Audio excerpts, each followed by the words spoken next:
Hey everybody, this is Jerichos, and welcome back to Eternal Darkness. Last time, we played as Dr. Edwin Lindsay, who is very Indiana Jones-like. We managed to obtain the Heart of Mantarok, and we witnessed Pius summon a giant, really creepy-looking creature. It kind of looked like a miniature version of Ulioth.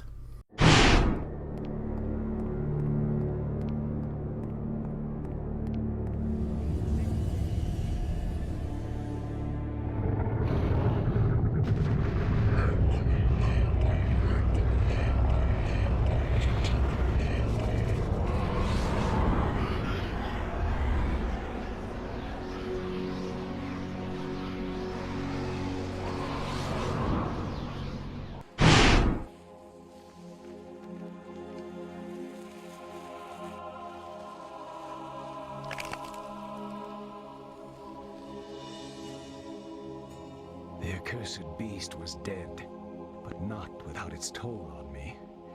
That was but one, and there was an entire city of them. I could not hope to fight them all alone. I knew I had to get help.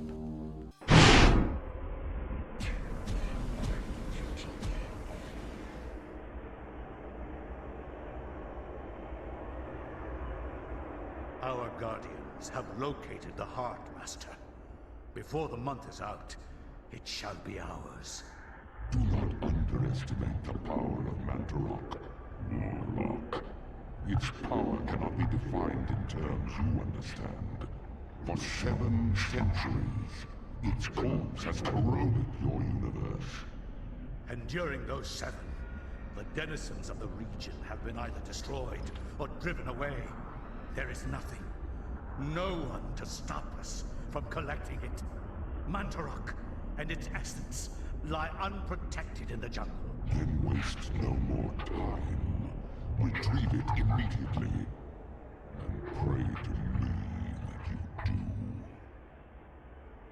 do. Time is running short. And without me, you are mere flesh and bone. Remember that. They came from the darkness, chittering spider-like parasites infesting the city Enga. Enga! They killed the city's inhabitants, using them for food, for slaves, for play. In the city's last dark, doomed days, blood filled the waterways, drained upon the streets, a proud, mighty race, now nothing but bloody goblets of meat in the gutters. So it has been for eons. The Guardians, those eternal parasites, still swarm in that necropolis, feeding on those that live in ignorance many miles above us. Damn you, listen to me! They feed on us! The darkness comes. It will consume us all. We must fight them, or all is lost. You cannot escape me, Lindsay. This place will be your tomb, just as it is Mantarok's. Guardians of Chattur'gha, kill him!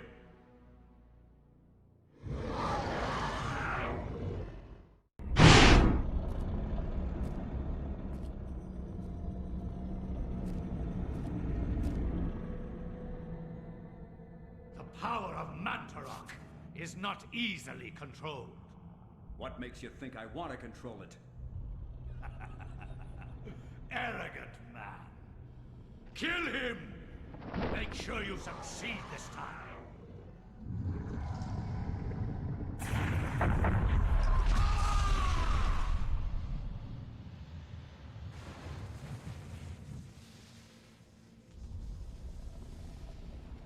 The darkness shall prevail.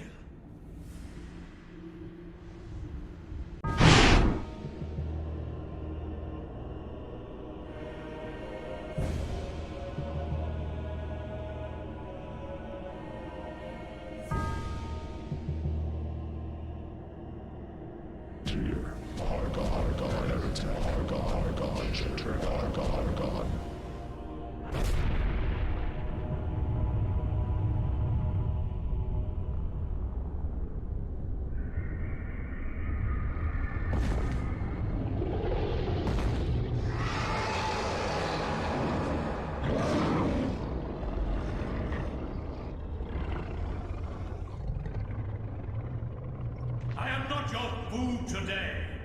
I am your master. Your task is to guard the artifact before you. Let no one touch it.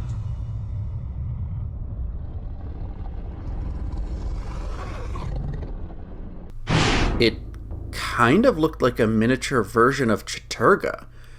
And I am not looking forward to eventually having to fight that thing, because I'm sure I'm going to have to. Ooh. And apparently Alex doesn't like that idea either. Anyway, we've got another chapter page. Heresy. But before we do that, I want to talk briefly about runes. Specifically, last time we found the optional Manta rune. Now, the first three alignments make pretty simple sense. Red beats green, green beats blue, blue beats red in a rock, paper, scissors. But pretty much anytime we've seen that, Manta sits in the middle of them. It's not part of the circle. What that means is if you find this completely optional rune, you can choose to use it instead of the others for slightly different effects. So enchant item makes it so your dominant color does more damage to the weaker color. If you do Manta, it's strong against all of them, and your attacks apply a damage over time, kind of like you poison or sap the enemy. Recover, it will recover health and stamina at the same time. It recovers about as much health and stamina as the red and green runes do on their own, but it costs a little bit more. Reveal Invisible, this is a neat one. This one, if we do Reveal Invisible with Manta instead of the three colors, instead of dispelling an invisibility spell or making something visible, it does something very different. It makes you invisible. So as a result, enemies don't see you. You can walk right past them. Obviously, enemies like trappers, which rely on hearing, it doesn't affect them. But any enemy with sight can't see you. That can be pretty useful. Damage field, much like the other two up here, it does basically damage to all enemies, except in addition, if an enemy touches it, they also get that damage over time.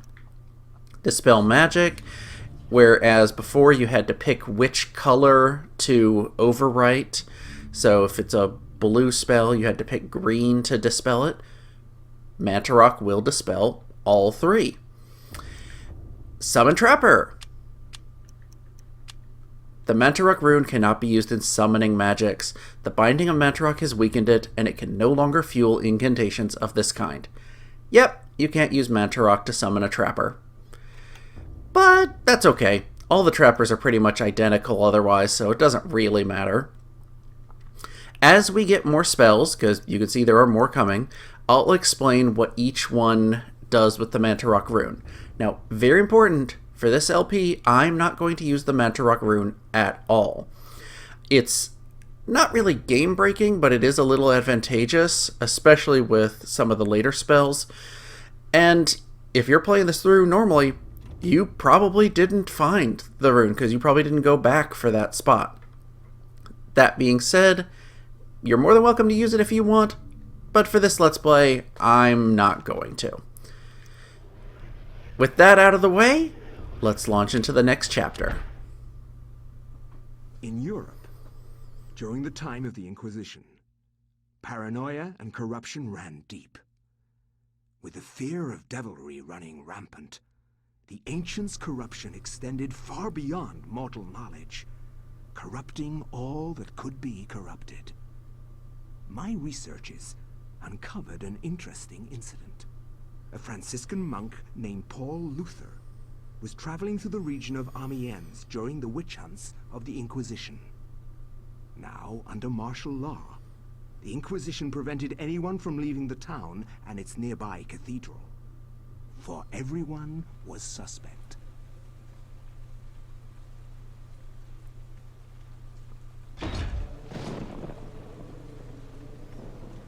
Welcome to Oubliette Cathedral, Brother Luther. I'm glad that our sacred order can bestow hospitality on our Franciscan brethren. I shall not impose, Excellency. I merely request lodging and a viewing of the sacred relic, the Hand of Jude. Many have traveled far, and even risked their lives for a glimpse of the hallowed relic's true splendor. Of course, it would be wise to keep quiet during your stay. The Inquisition is here for a reason, brother. We seek to purge the deviancy from this town. I am sure that will not be a problem. Amiens appears to be a peaceful hamlet. It appears to be, but deviancy is secreted in the most deceptive places, which I believe is the case with Amiens. Then I wish you luck in your search.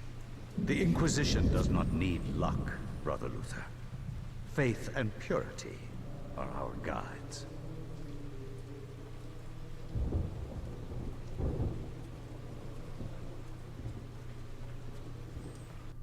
Boy, I tell you, that bishop is creepy. Yeah, you probably already have your guesses about what's going on with him, but I'm not going to spoil it. So, meet Paul Luther, who has an interesting item, a meditation rod. The priest's meditation rod is a small staff used as a focus for meditative prayer. Using it will allow Paul to meditate and regain some lost sanity. This will basically fill up your sanity meter even if it's pretty much completely empty, and you get 3 charges of it. I'm not going to use it, but kind of neat that you have that. Locked door. If one over here, I'll tell you, you can go up here and explore. There is nothing to find up there now, so rather than waste some time, I'm just going to head in. And we're here at a giant cathedral, which is pretty freaking cool. In fact, oh, this is neat looking. Kinda like this setting. Place of peace and worship. I'm sure nothing bad could possibly happen here. For the love of God! God! Help! Come quickly!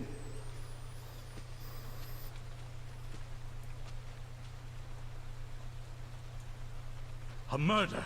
A murder most foul! What heresy is this? I found him lying here, dead. I called the guards. Is this our first suspect? Make sure no one touches the body. It must be examined for signs of devilry. As for this man, make sure he doesn't leave the cathedral. We will question him later. But... Hold your tongue, Franciscan, or it might bring my wrath upon thee. Who is to say that you did not commit this murder? If you trust in the Almighty, and you are indeed innocent, then you will have nothing to fear.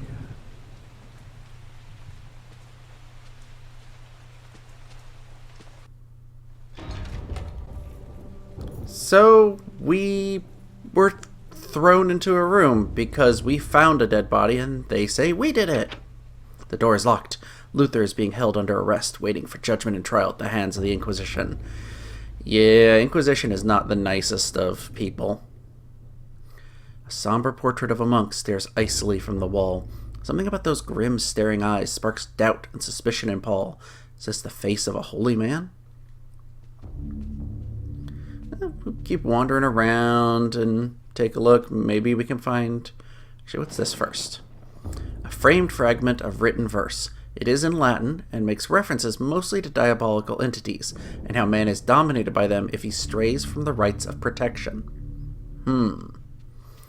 Well, what's this one?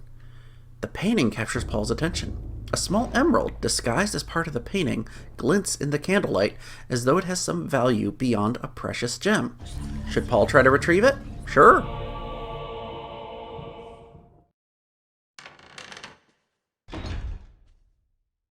Are you here to pass sentence on me? No, I'm here to free you. You are in incredible danger. This cathedral used to be a place of peace. Now many strange things happen here. I don't want you to end up like the others. What do you mean?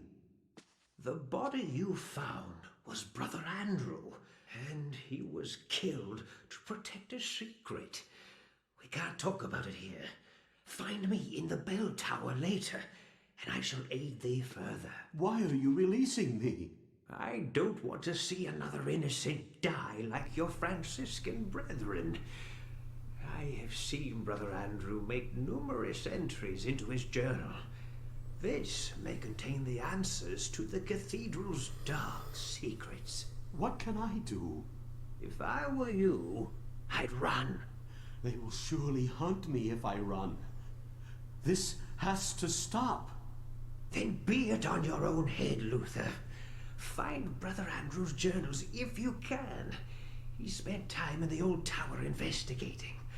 I believe I can find the key to the old tower in one of my stores. Later, come find me in the bell tower, and I will give it to you.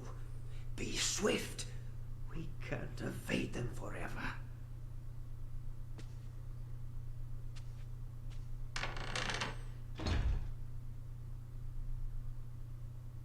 So it seems we have an ally in this, the old custodian of the church. And you know what this means.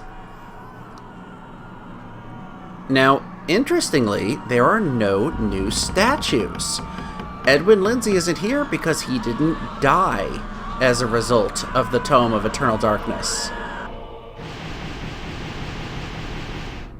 I find that kind of fascinating. And we realized we were locked in that room, the one we couldn't get into earlier. Now is the time we want to head up this way. And let's wander through. There's some sights to see as we go. We're up on the balcony.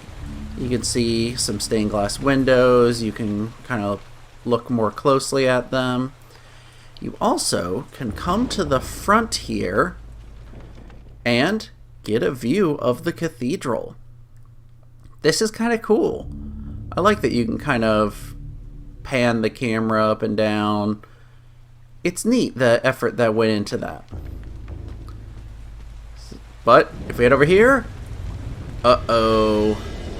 We may have magic, but we don't have a weapon. You can punch it, which essentially does nothing. You'll notice he's not even recoiling from it. So just run past him, avoid him, and move on.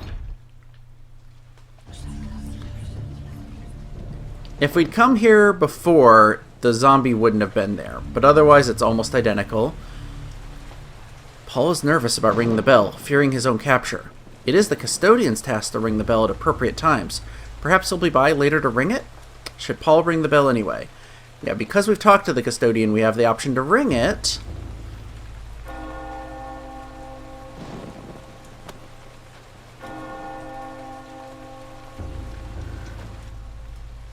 And here comes the custodian.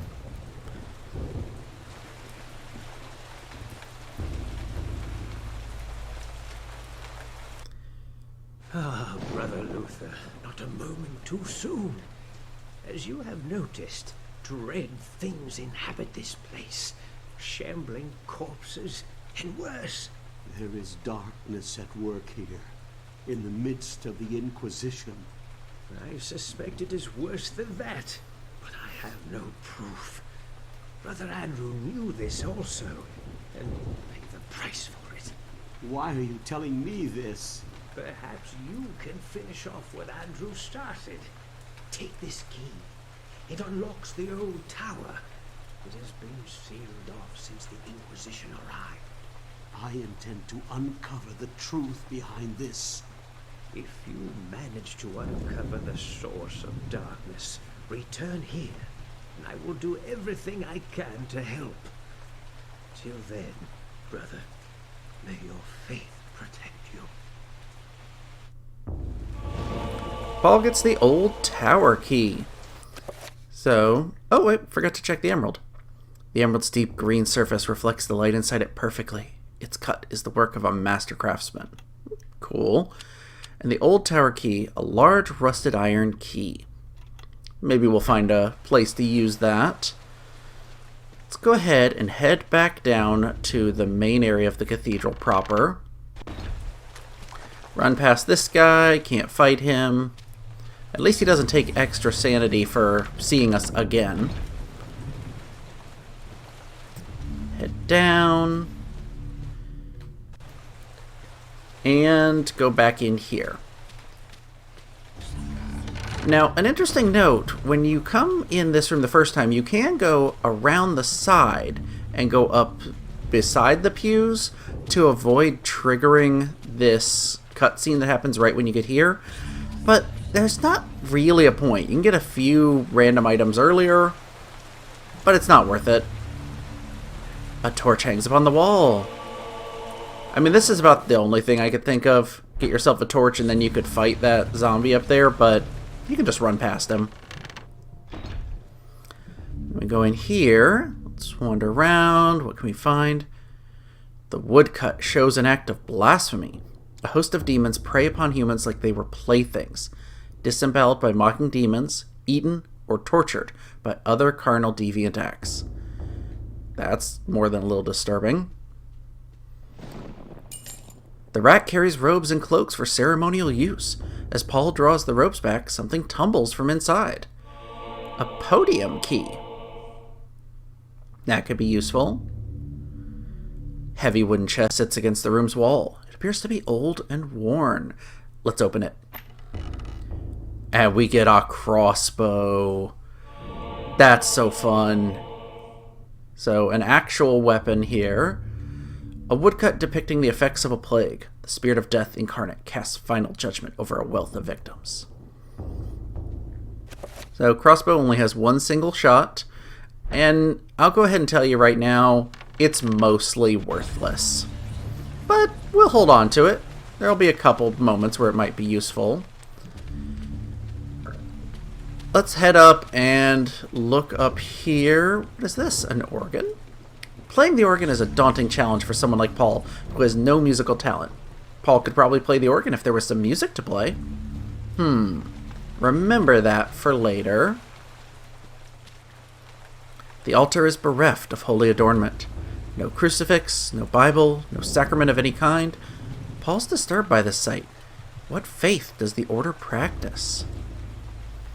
Well, maybe we'll find out.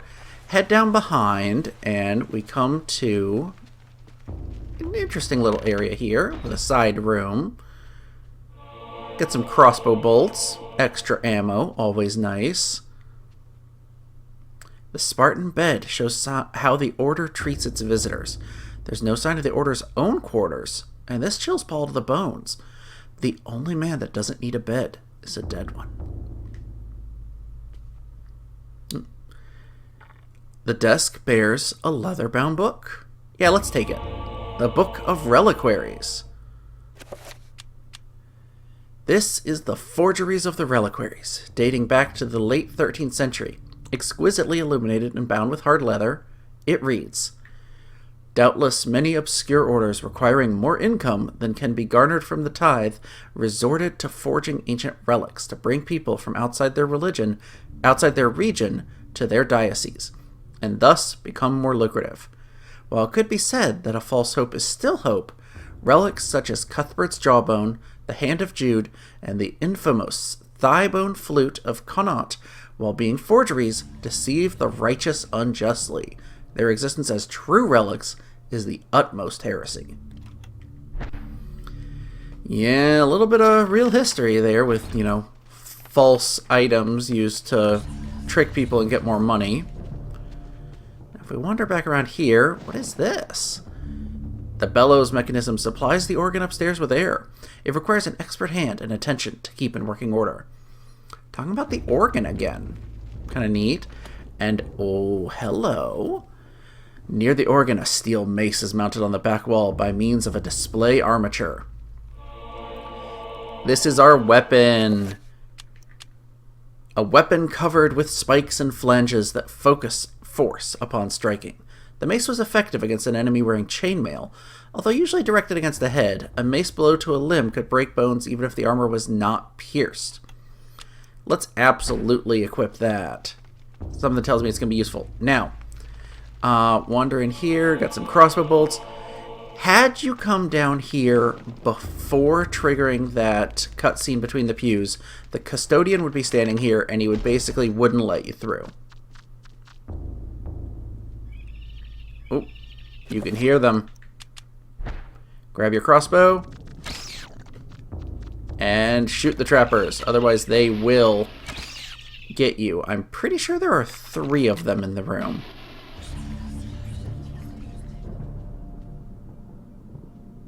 Nope, just 2. A wine cask used for maturing wine. The wine inside this one must be very strong, for it seeps through the cask, filling the air with a heady aroma. Heady aroma? I'm not sure. They pretty much all say the same thing. So we'll go ahead and head out. Switch off the crossbow back to the mace. Although the torch gives us a little more light, I like walking around with the real weapon instead. And if we head over here... More crossbow bolts. The cathedral's tabernacle is fashioned from aged, varnished mahogany. Its doors are closed, and there doesn't appear to be any way of opening them manually. Also remember that for later. But before we go further off, if we walk up on this pedestal here, we found a simple podium, and lectern provides a platform for a priest giving a sermon to his congregation. There's a drawer recessed inside it. Well, we've got a podium key. Let's use it to unlock it.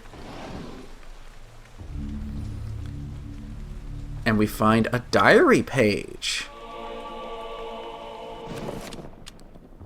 The Diary of Brother Andrew, page 1. I have finally arrived at Amiens, and my pilgrimage to see the Hand of Jude draws to a close.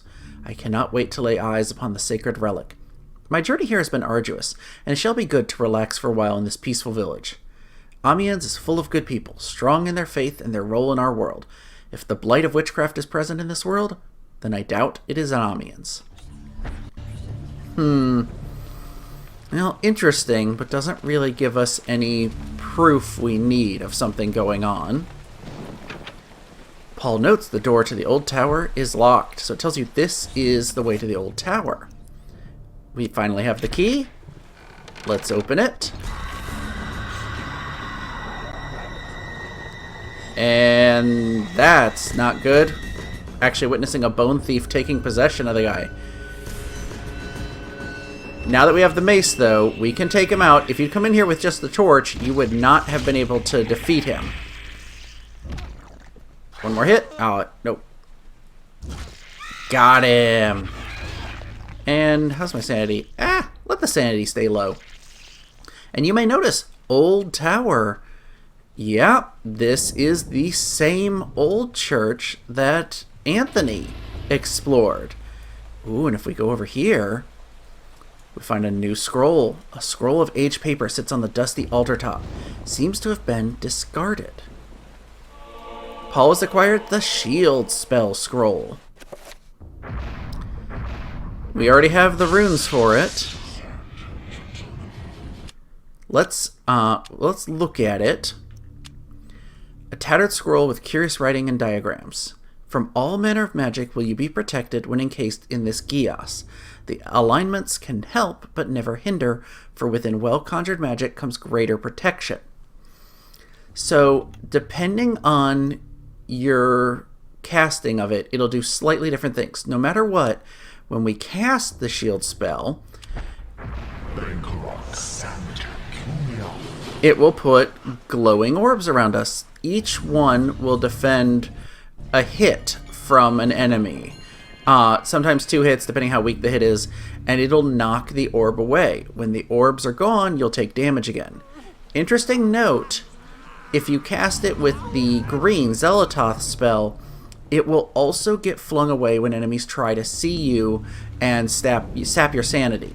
So it can be useful, but it also will be less useful for physical attacks. What the? We're shrinking. What's going on here? That's a good one instead of this can't be happening. Instead, let's open the door for real, and you heard some moaning and crying that may have sounded familiar. Yep, Anthony's final resting place.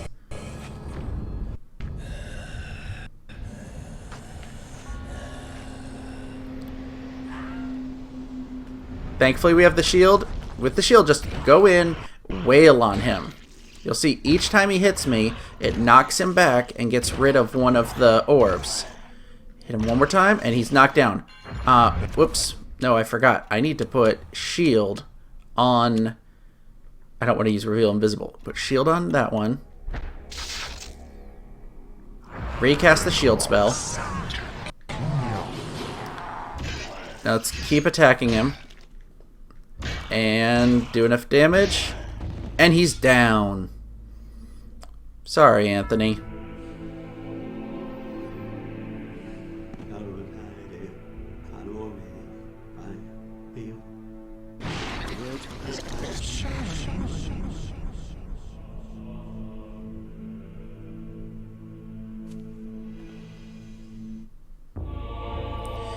But on Anthony's person, we found a ruby.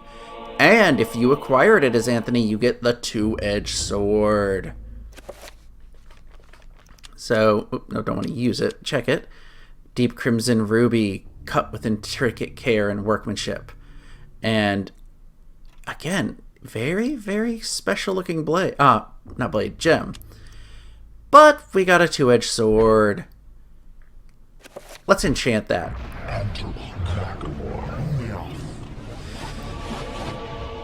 So, if you got that as in Anthony's story, you now get to use it as Luther, which is a much more powerful weapon than the Mace.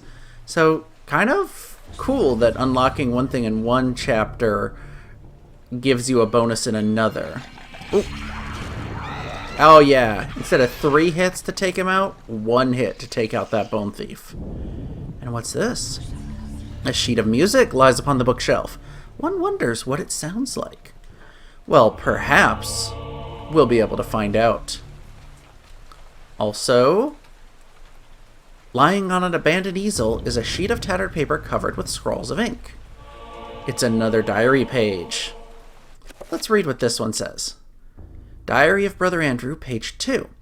I suppose it is understandable that they will not show me the hand of Jude on such little notice, but I must confess that the preparations they make are most unusual.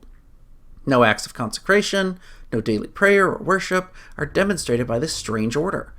One wonders if they're holy at all, let alone being under the auspices of the Grand Inquisition. Perhaps it's my naivety of our faith. There are many practices associated with it, and they differ greatly from region to region. Perhaps Amiens is merely more eccentric than others. By the way, while we're paused, note, Brother Luther has decent sanity, really low health, but a high magic gauge. So, each character has different strengths that you want to play to. Bewildering array of books and tomes sorted neatly onto a set of shelves, mostly books of a religious nature, awaiting scholars such as Paul to peruse their contents. And it says the same thing with all of them, so no accessing the secret passageway behind there. Anything over here? No, I didn't think so. We actually didn't look at this. A piece of parchment with some musical notes written on it. Somewhat tattered, probably through years of use. Well, now that we have something to indicate what notes to play... hello? Oh, I just... I just noticed it had tons of ammo for the crossbow on the floor. So you probably could have tried picking them up and eventually he would have disappeared. Oh, Paul, you're losing your mind. I'm sorry. Anyway, we have the organ. Should Paul play the organ? Why not? And it gives us a little note there.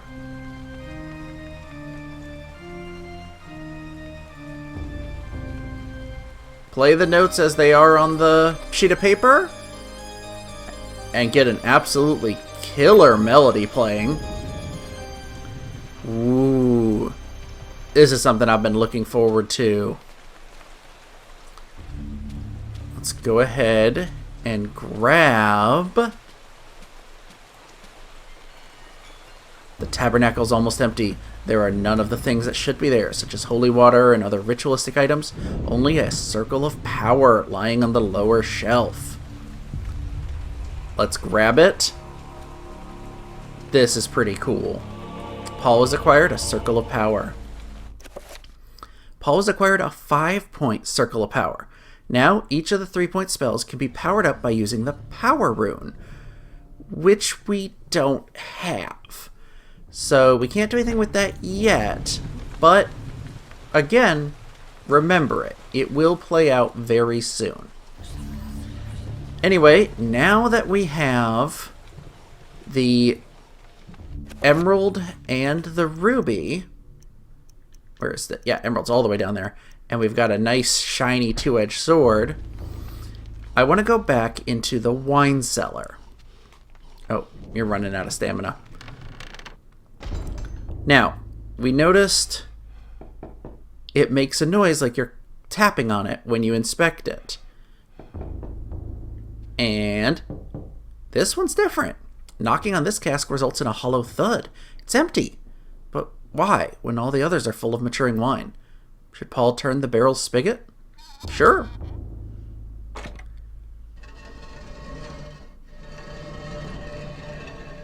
A hidden passageway. You could have opened this up earlier when I was in here, but there's a very good reason you didn't want to come down here when you didn't have a big weapon. And there's the reason. It's a horror. We also have the shield spell now. So let's just chop away at him. And we didn't take a bit of damage thanks to our shield spell. We got a sapphire. How's our sanity? Completely empty? Completely empty. We'll leave it at that. Look at the sapphire. So, yeah. Much like the emerald and ruby, we have 3 of those now. And I think, let's examine this. The pedestal has 3 small indentations adorning its top. Arranged in a circular formation, each socket appears to be waiting for something. Yep, you know what to do. Let's use our 3 gemstones. And with all 3 in place, it moves. Oop, no, head down the stairs. And is he? He's falling through the floor. I was about to say, is he shrinking again? But no.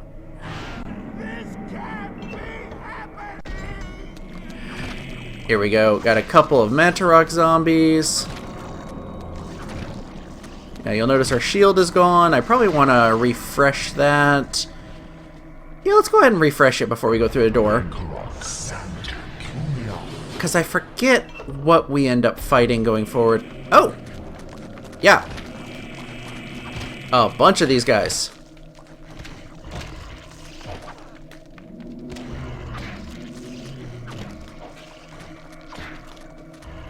Actually, you know what?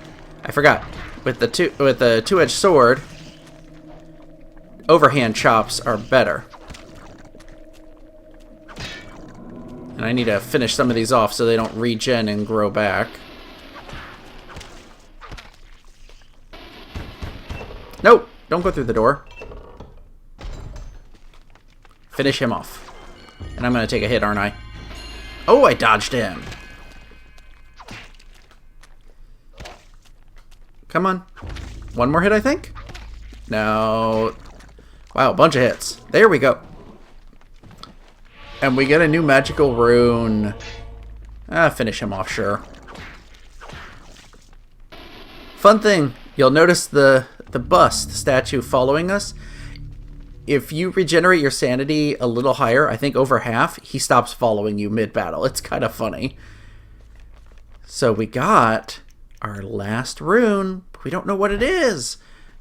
Yeah, I'm sure you already know what it is, but we have to find the codex. Let's refresh my shield. Shield is one of the absolute most useful spells in the whole game. Go through this door. And oh. Okay, we've got a blue and a red fighting. Now, I'll go ahead and tell you, the blue will kill the red. I mean, it has dominance. Let's cast the green enchant.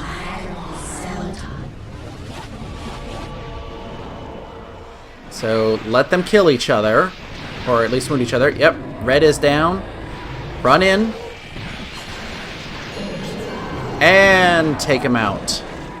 He tried to zap our... zap us, but our shield protected us. Let's grab some crossbow bolts. I'm gonna leave you guys to just dissolve them, go away. Nothing over here. Ooh. An effigy of a monk reclining on a sacrificial altar.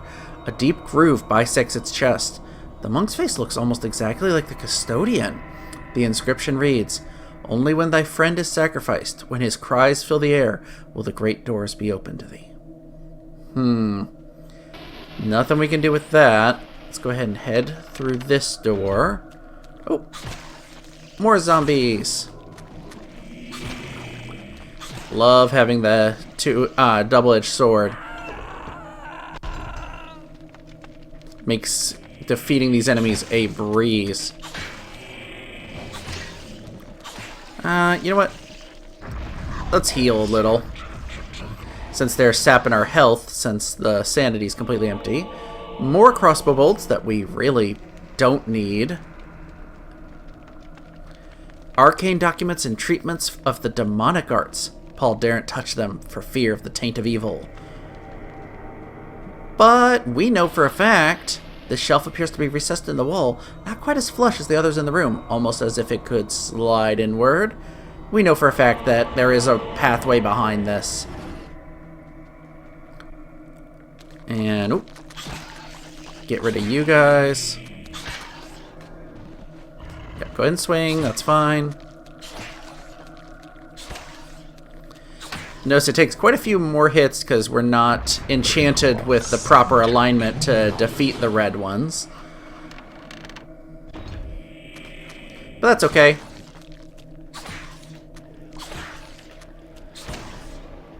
Yes, defeat him. And we find a torn diary page on the shrine of all places. Let's read what it has to say. The Diary of Brother Andrew, page 3. With a shudder, my heart turned to ice. I came to the brutal realization that the entire order were heretics, that I was in incredible jeopardy. Who knows how long they had kept their dark secret, masquerading as custodians of the Hand of Jude, when in fact they guarded a damnable relic, the essence of the unholy Xel'lotath, and used it to lure potential victims to their hideous sacrifice.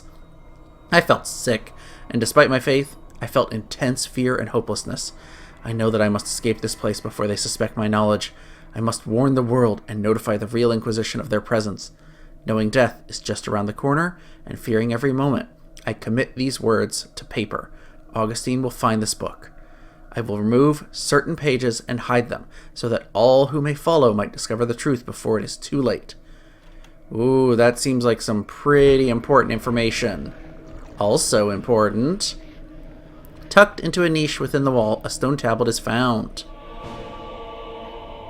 We found the Paragon Rune. By adding Paragon runes to a spell, its effect can be powered up, intensifying its effects. Now, specifically, if you go look at your spell list, they just have the 3-point circle of power. You have to actually do new spell to discover them. So let's do shield to start.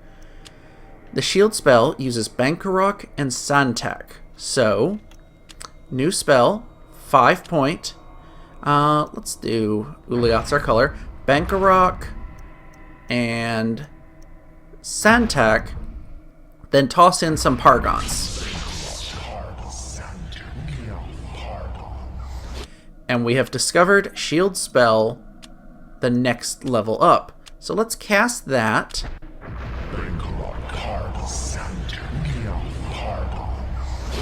And you'll notice we've got 5 orbs now. Yeah, it's more powerful. So I'll go ahead and tell you what the 5-point rune, or 5-point circle power will do for each of these spells. Enchant item, you'll do more damage as long as you're a dominant color. It doesn't extend how long the item's enchanted for, but it makes it more powerful. Recover, obviously recovers more health or sanity. The magic one is still not worth using because it recovers as much as it costs. Oh, that's the other point. The 5 points, they cost more than the 3 because you're using more runes. Reveal invisible, it basically is used if the invisibility is a 5-pointed enchantment, you'll need to use the 5-point to reveal it instead of a 3. Damage field, again, does more damage. Dispel Magic, like Reveal Invisible, has to be used to dispel a 5-pointed barrier. And Summon Trapper's only a 3-point. There is no Summon Trapper 5-point. So, as I need them, or probably between episodes, I'll discover the other 5 points, but Shield is one I wanted right away. And, oh, this is a fun one. I'm a zombie. It literally turned me into a zombie coming in here. Well, I guess we're a zombie now. We're going to continue on serving Chattur'gha.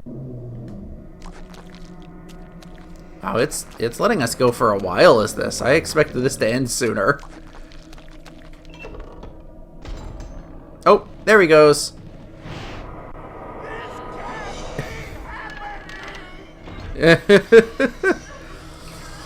That's one I don't get to see very often. I feel like that's a less common one. Maybe it triggers more when you're completely out of sanity. Also, one thing I don't talk about often, but the subtle sanity effects, like when it's low, hearing the screams or footsteps in the background, and oh, I forgot to look at this. Just a locked door. Nothing we can do with that. It's a nice touch. Let's see, how are we doing? We basically, now that we have that 3rd diary page, we have proof of what's going on. We need to head back to the custodian in the bell tower. So let's run back this way.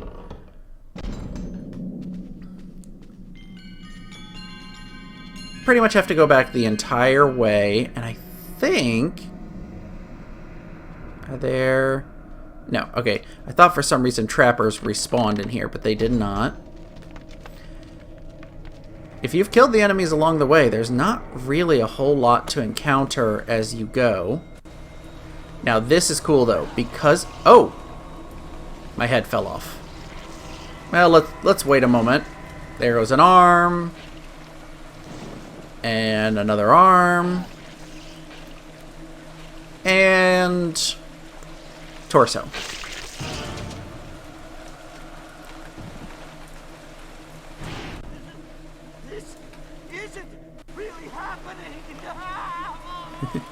So as I was saying, because we approach from this side and enter this room, we get to see the cathedral coming back this way, which is really neat.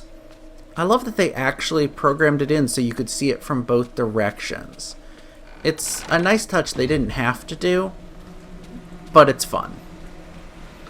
So head on up to the balcony and then the bell tower. No enemies to worry about. We do have that one zombie that we haven't done anything with. Let's go ahead and put him out of my misery. Yes, goodbye.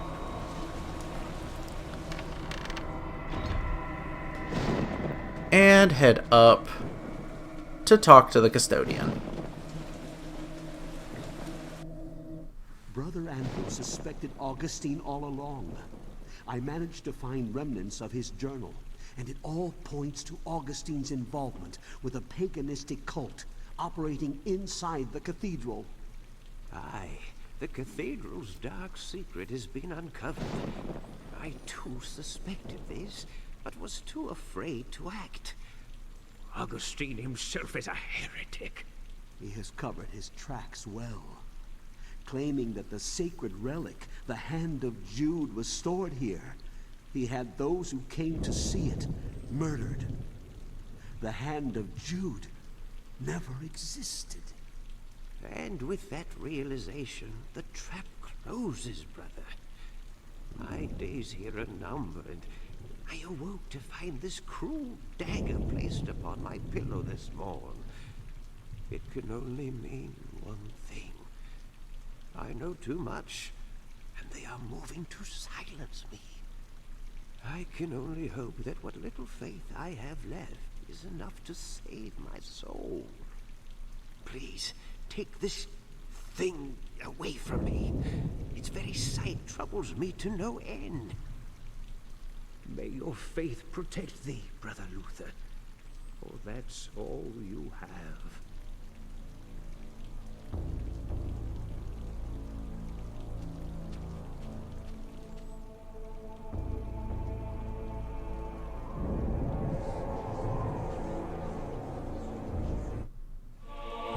Paul gets the Sacrificial Knife. Let's look at that. An ornate, long-bladed knife used to sacrifice humans. For Paul to even pick it up is repulsive, for the sense of evil it emits is intense and unnerving. The souls this blade has taken live on within its metal. And an interesting point, if we go back up, the custodian's gone. Very odd. Yes, who is it? Oh, the door knocking is a classic one. I love that it can have effect in pretty much any of the chapters. And oh, a new zombie appears.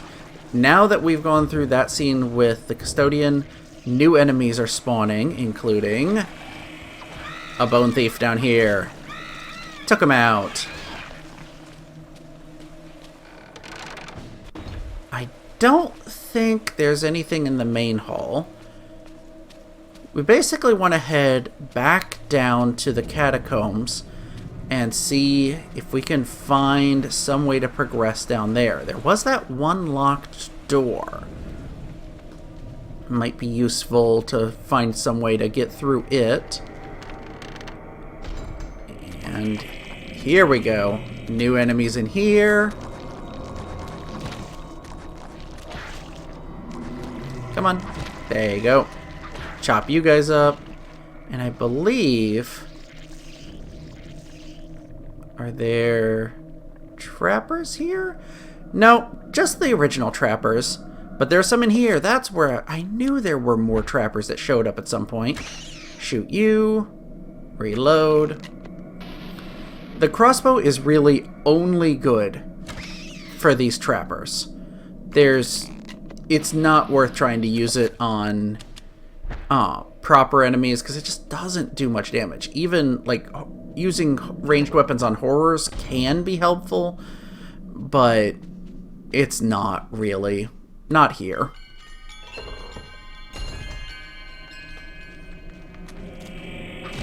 You get out of my way. Actually, you know what? You too. And as we go down here, I think there's a little bit more enemies. Maybe in this room? Aha! Bone Thief. Yeah, you'll notice the blue also protected us against a sanity, like a health loss, because our sanity was completely gone. But we'll have to refresh that in a little bit. For now, we've got what looks like a slot to put a knife. We have a new knife. Use it.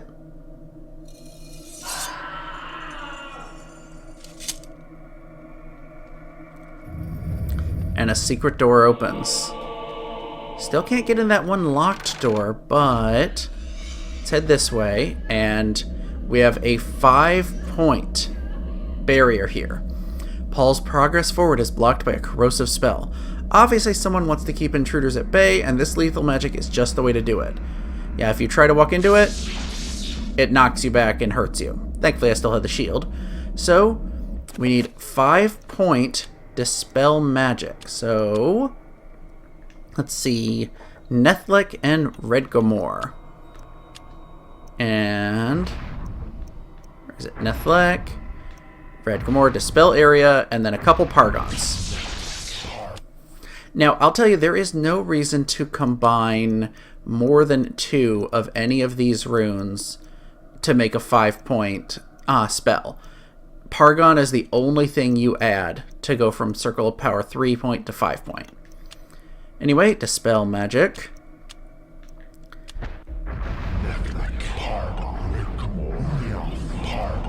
And I'll also tell you, for quick spells, I'm only going to have the 3 points. Because if you're in the middle of battle and you need to cast a spell, you need it going off quick. The 5 points take longer, and if you get hit in the middle, it interrupts it, and you waste that magic. As a result, I'm pretty much exclusively doing 5 points from the menu. Let's get a fresh shield up. And you know what? Let's go ahead and get the 5-point enchant item, sure. Anterbach Magamore. Nope. 5-point. It actually doesn't matter, by the way, which alignment you use when discovering. It only matters when casting. So, Anterbach, Magamore, and Pargons. Let's go ahead and cast that on our sword. Whoops, went too early. The other item, spell hadn't finished casting.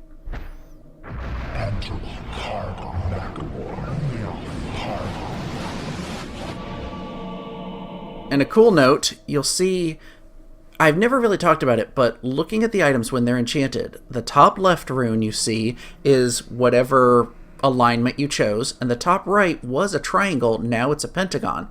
It's what Circle of Power you chose. And our health is fine. I don't have to top it off. But oh, this isn't good. Lying in a pool of his own blood is the Custodian, Paul's only ally in his fight against the darkness. His soul no doubt lingers, fused to the altar on which his life has been taken, watching over his own rapidly cooling corpse. Feeling all hope escape him, Paul's situation is suddenly 1,000 times more desperate than before. Now he's alone against the darkness. You are a clever man, Brother Luther. Wanting answers to clarify your new position as fugitive, you seek them out, and this is what you find.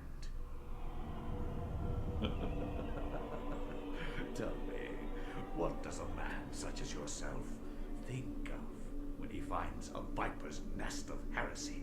When he finds the very source of corruption? I think of irony. Irony of what you, masquerading as a member of the Inquisition, stand for. And that you stand for evil. Evil is merely a perspective which no longer concerns me, Luther. You will be executed in the most painful manner imaginable. After we have broken your frail body and mind in the name of our true Lord, Chattur'gha. Come, my children, feast on this morsel, and let us return to our preparations.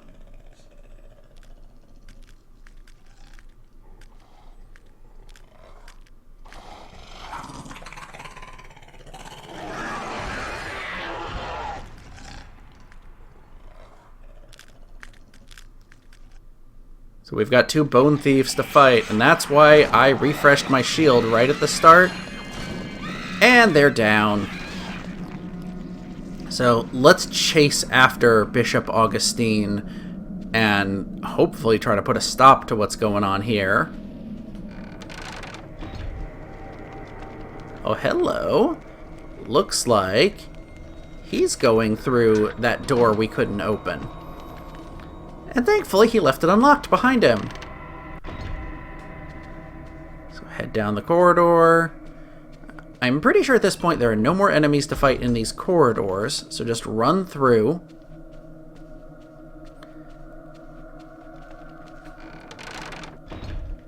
One more turn, and oh, look at this door.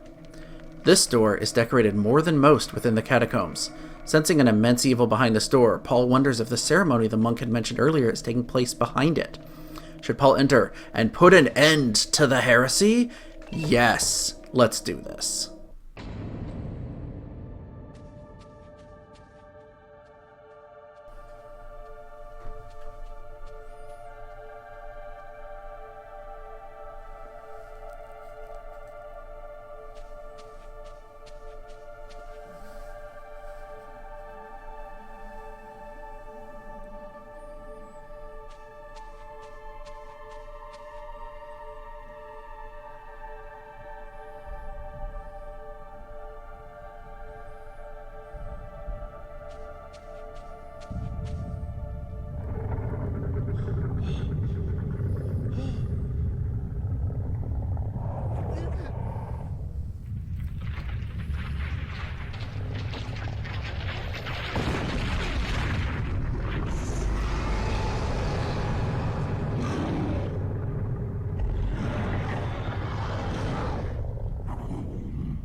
is the one that seeks to do combat with me. Your task, my liege and greater guardian, is to guard this place. Do not worry about this world. His kind yelps in terror at the sight of your mightiness. We will dispose of him ourselves.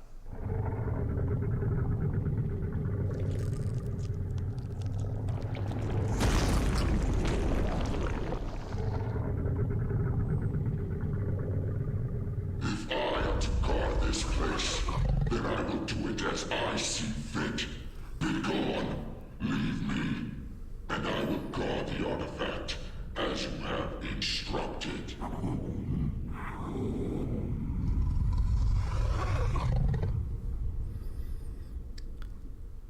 Not gonna lie, first time I played this game, that shocked me. I was not expecting him to just instantly die. I was expecting, oh, it's boss time. We're gonna have to fight against that Greater Guardian. Nope. Nope, didn't stand a chance. Oh, but hey, we found a note from Edward after completing that chapter. The note reads, "My dearest Alex, I am glad that you have followed my paper trail thus far. I knew I could depend on you. This will be the hardest part of your journey. Look for the 88 keys to continue your journey into the past. Your loving grandfather, Edward." 88 keys. Well, before we do that, I realized one thing I didn't talk about, the shield spell. If you use the Manta rune to cast it, it'll do the same number of orbs, it'll do the same length of time, but when an enemy touches like you or attacks you and it gets rid of an orb, it will also apply a damage over time to them. Yeah, you're starting to see a trend with the Manta rune. And, oh right, she's still invisible from when I cast that earlier. So, let's wander through 88 keys. Also, that's kind of crazy, the invisibility, how it makes her half see-through and almost purple tinted. Maybe over this way?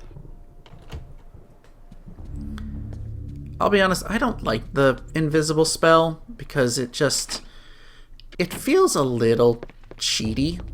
Not anything in here. Sounds like a beast or something in there. Oh, maybe something in here. Uh-oh.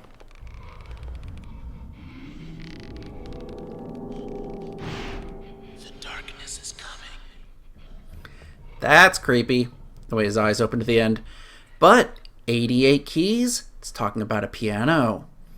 Seeing the piano stirred up distant recollections of Paul Luther's story in Alex's mind. The echoes of those notes within the cathedral echo also within her own consciousness. Her hands are drawn to the keys, almost of their own accord.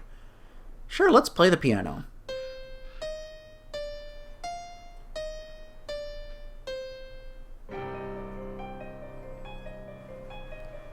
And look what we find. A chapter page is hidden inside the piano. Let's retrieve it. The Forbidden City.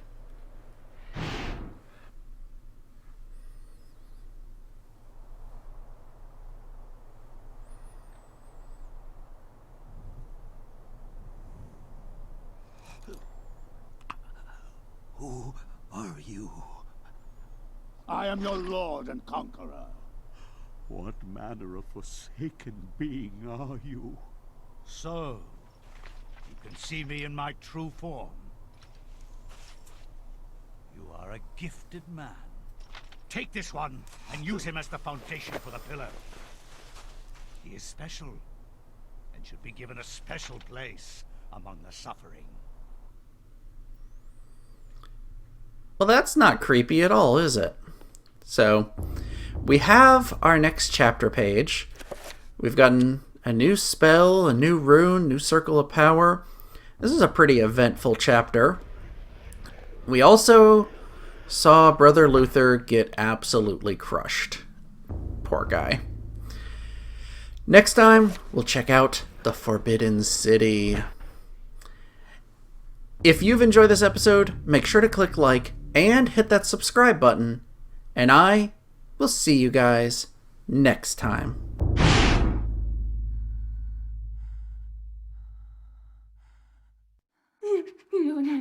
No.